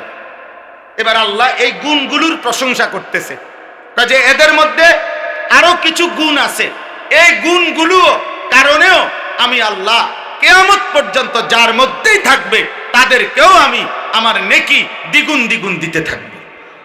এক বিমা সাবারু, তারা আমি আল্লাহর হুকুমের উপরে সবর করেছে, ধৈর্য ধারণ করেছে। একবার বলেছি ঈসা নবীকে মানো, মানছে। এখন বলছি আখিরি নবীকে মানো, মানছে। একবার বলছি ইনজিল মানছে, আবার বলছি কোরআন মানতে, এখন তারা কোরআন মেনে নিছে। তাহলে তারা আমার হুকুমের উপরে ধৈর্য ধারণ করেছে। অতএব যে আমার হুকুমের উপরে ধৈর্য ধারণ করে আমি তার নিয়ামত, তার নেকি, তার পুরস্কার দ্বিগুণ দ্বিগুণ দিতে থাকব। দুই ওয়ায়াদরাউনা বিল হাসানাতিস সাইয়্যিআ, তাদের একটা বড় স্বভাব, তারা যেই কোনো মন্দ আচরণের জবাবে উত্তম আচরণ দ্বারা সেটা প্রতিহত করে।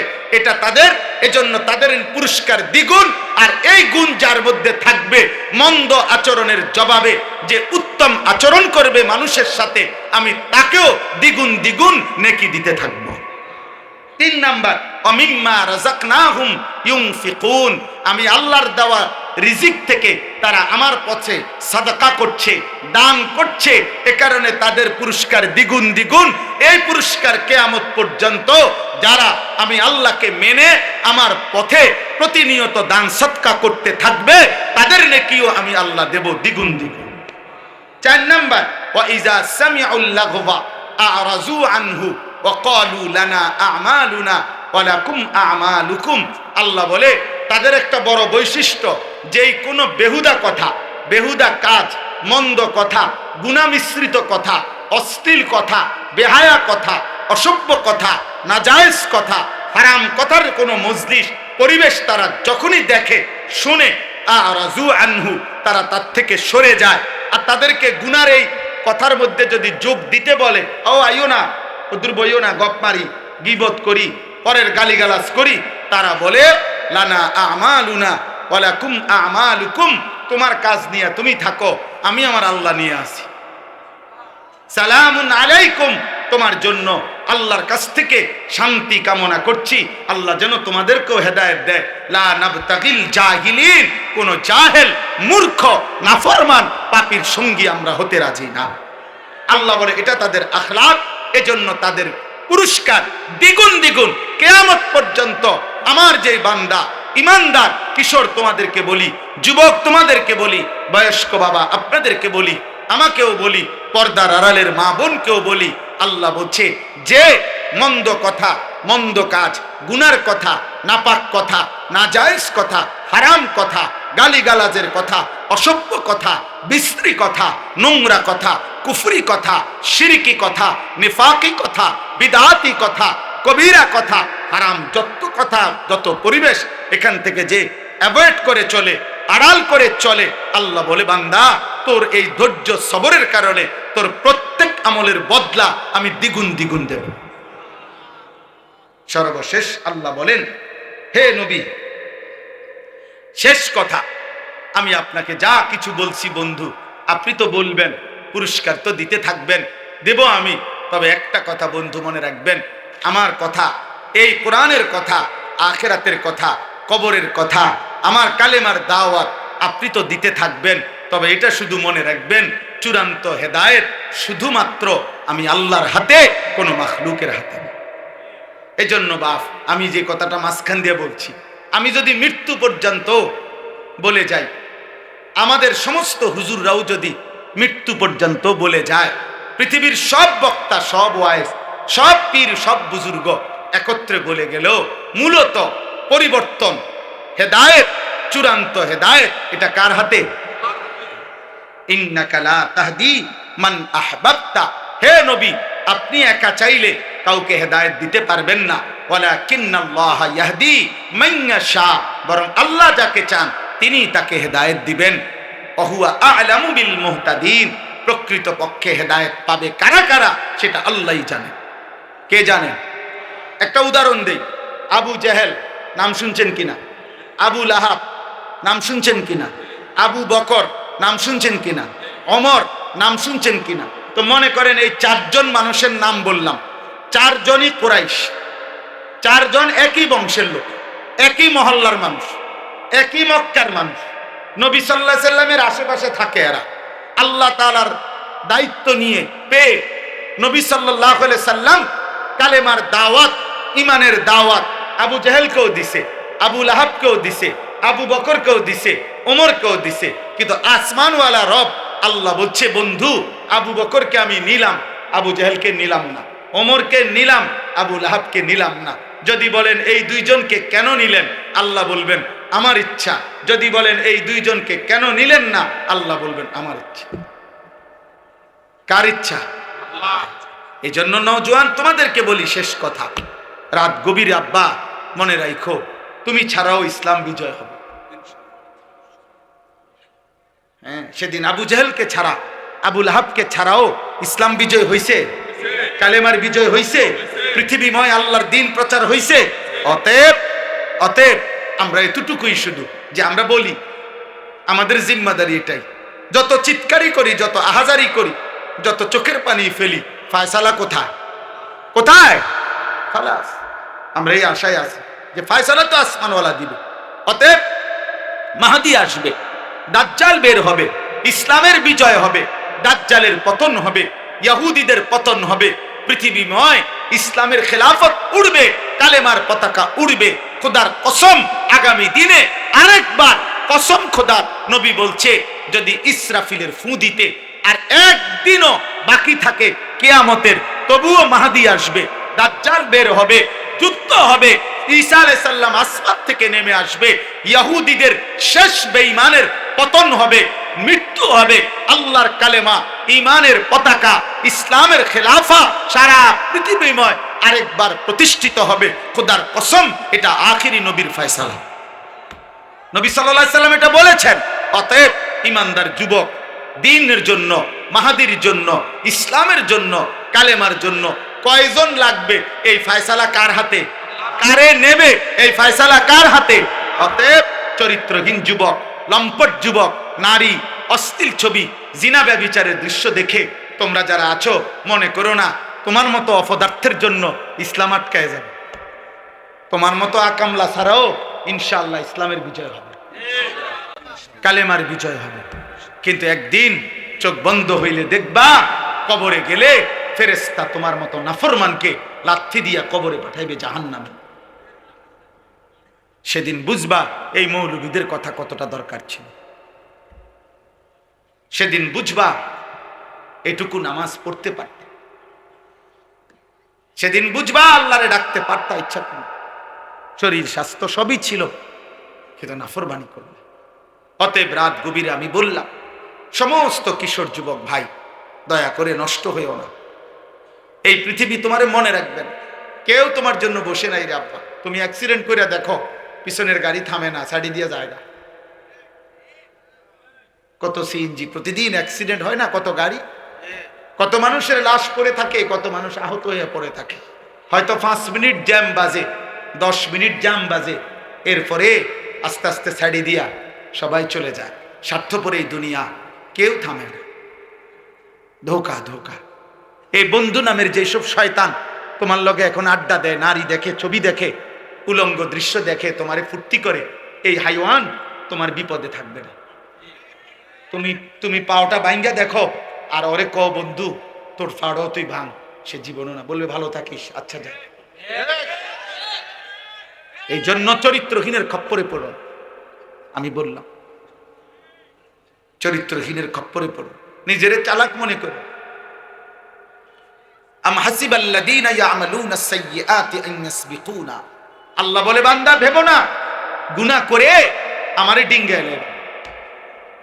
আল্লাহ নিষেধ করছে, বান্দা পুলিশ, র‍্যাব, বিজিবি, আর্মি সব তুমি ফাঁকি দিবা, এই পৃথিবীর সব, কিন্তু আমারে ফাঁকি দিবা কেন? আমাকে ডিঙ্গাইবা কেন? অতএব বাপ, অনেক রাত হয়ে গেল, আমি সবার কাছে অনুরোধ করি, প্রিয় কিশোর, প্রিয় নওজোয়ান, চোখের হেফাজত করো, নারী দেখো না, অস্থির ছবি দেখো না বাপ, উলঙ্গ ছবি দেখো না, মোবাইলের আসক্ত হয়েও না, নিজের হেফাজত করো। 5 ওয়াক্ত নামাজ পড়ো, ফজরের নামাজ কষ্ট করে হলেও জামাতের সাথে পড়ো, দেখবা ফজরের মুসল্লি যারা, আমি বলে গেলাম মাহাদির সৈনিক তারা। ফজরের মুসল্লি যারা দাজ্জালের বিরুদ্ধে লড়বে তারা, ফজরের মুসল্লি যারা বিশ্বময় কালেমার পতাকা উড়াবে তারা। মাহাদির এবং ঈসার নেতৃত্বে দাজ্জালের বিরুদ্ধে, ইহুদিদের বিরুদ্ধে হাদিসের বক্তব্য হলো শেষ যুদ্ধ, চূড়ান্ত লড়াই ফজরের নামাজের পরে শুরু হবে। ফজরের মুসল্লিদেরকে সাথে নিয়ে মাহদি এবং ঈসা যুদ্ধ শুরু করবে। আসরের নামাজের ভিতরেই, আসরের ওয়াক্ত হইতে হইতেই দাজ্জাল নিহত হবে এবং সমস্ত ইহুদি নিহত হবে, এবং আসরের ওয়াক্তে মাহদি এবং ঈসার নেতৃত্বে মসজিদে আকসা বিজয়ের পতাকা, ইমানের পতাকা উড়বে, সারা পৃথিবীময় ইসলামের খিলাফত প্রতিষ্ঠা। ভাই আমি দেখবো নয় তুমি দেখবে নয়, আমার সন্তান দেখবে, কিন্তু আল্লাহ রাসূল সাল্লাল্লাহু আলাইহি সাল্লামের এই কথা বৃথা হবে। কোন জালেমের পতনের আগে কেউ বোঝে না কেমনে পতন, কেমনে পর, কিন্তু যে সময় জায়গা সে সময় সবাই বোঝে যে এমনি যাইতে আছে। বুঝেন নাই? হেলিকপ্টার উঠবার আগে কেউ বুঝছে না যে হেলিকপ্টার দিয়ে যাইবো না অটো দিয়ে যাইবো, কেউ খেয়াল করতে, কিন্তু যখন হেলিকপ্টার ছেড়ে দিছে সবাই বুঝা লাইছে যে এই জায়গা। এটাই পৃথিবী। ফেরাউন মুসা আলাইহিস সালাম নদী দিয়ে যে রাস্তা হয়েছে 12টা, 1 মিনিট শুনেন তো, ফেরাউন পাশে আইসা দেখছে যে নদীর উপরে রাস্তা, 12টা রাস্তা, এটা দিয়ে মুসার বাহিনী পার হয়ে গেছে। ফেরাউন বলতেছে তার অনুসারীদেরকে, চলো আমরাও পার হই, ধর্ম, কিন্তু তুই তো বাদশাহ, তুই খোদা, নাউজুবিল্লাহ, তুই তো খোদা দাবি করো, তুই তো বাদশাহ, তো তার তো এটা বোঝা উচিত ছিল এত বড় নদীতে 12টা রাস্তা, এটা আমি বরাদ্দ দিলাম না, আমি স্যাংশন করলাম না, আমি উদ্বোধন করলাম না, এটি করতে গেল রাস্তাটা। আপনি কথাটা বুঝছেন না? তোর তো এটা বোঝা দরকার আগে তো। কিরে কিরে এটি কে করলো আমার এলাকায়, আমি কো? আল্লাহ বলে না, ব্যাক কল আইবা না, মুসার রঙে রঙে আসো, সামনে আগাও, আগাও না, এখনই না বুঝবা রাস্তা করতে গাইছে। এরপরে ডুববে গেছে কিনা বলেন? এই জন্য বুঝে, কোন জালেম পতনের আগে বুঝে না পতন কিভাবে হবে, কোন পাপী জানে না। অতএব দোস্ত, রাসূলুল্লাহ সাল্লাল্লাহু আলাইহি সাল্লামের কথা সত্য, সত্য সঠিক তো ইনশাআল্লাহ। আরেকবার যুদ্ধ হবে, জিহাদ হবে, আরেকবার কালেমার পতাকা উড়বে ইনশাআল্লাহ। এ আমগরো ডেইলি মানুষে কয় অনেকে, হুজুর সেফে থাকেন, সাবধানে বললেন, পরিবেশ পরিস্থিতি ভালো না। 300 বছর আগে, 3000 বছর আগেরও কাউরে যদি আপনি কবর থেকে উঠান, এ উনার আমল মানুষ উনারে কইছে সেফে থাকেন, পরিস্থিতি ভালো না। পরিস্থিতি কোনো সময় ভালো ছিল না, কথা বুঝেন না? সব সময় কি ইমানের পরীক্ষা দিতেই হবে, কালেমার পরীক্ষা দিতেই হবে, সেফে থাকার কিছু নাই। গুলি করুক, খুন করুক, আর গুম করুক, আর যাই করুক, আমার পরিষ্কার বক্তব্য, যে যাই করে কিন্তু খোদার কসম শেষ পর্যন্ত আমাকে তো আমার আল্লাহর কাছেই ফেরত পাঠাবে, আর আমার মালিক ইনসাফ করবে ইনশাআল্লাহ। তিনি তো জুলুম করবে না, অসুবিধা কি? অন্য কেউ জুলুম করলে সমস্যা কি? যেই ফায়সালা করবে উনি তো জুলুম করবে না, তো উনি তো দেখছে, উনি দেখছে না। অতএব বাপ আমার, দোস্ত আমার, আল্লাহর জন্য লড়ো, আল্লাহর জন্য সেজদা দাও। সমস্ত বাবাদেরকে বলি, দিন মানে আল্লাহকে মানে, বিবি বাচ্চা ছেলে মেয়েকে এই শেষবারের মতো অনুরোধ করলাম, ইমানের উপরে রেখে যান, ইসলামের উপরে রেখে যান। ছেলেটাকে নামাজি বানান, মেয়েকে নামাজি বানান, পর্দানশীন বানান, স্ত্রীকে পর্দানশীন বানান। অনুরোধ করেন, অনুরোধ, চোখের পানি ফেলে প্রয়োজনে কাঁদেন। বল লগে ছেলে মেয়ের লগে যদি নামাজ রোজার কথা বলে বুঝাইতে না পারেন তো কাঁদেন আপনি, আপনি চোখের পানি ফেলেন। নবীজির একটা একটা সুন্নাত আমল করেন, একটা একটা সুন্নত কেউ মানে না করে, আপনি মানেন, আপনি মানেন, আপনি মানেন। নবীর সুন্নাতি জীবন, সুন্নাতেই অনুসরণ, সুন্নাতেই আখিরাত, সুন্নাতেই ভালোবাসা, সুন্নাতি ইত্তেবা, সুন্নাত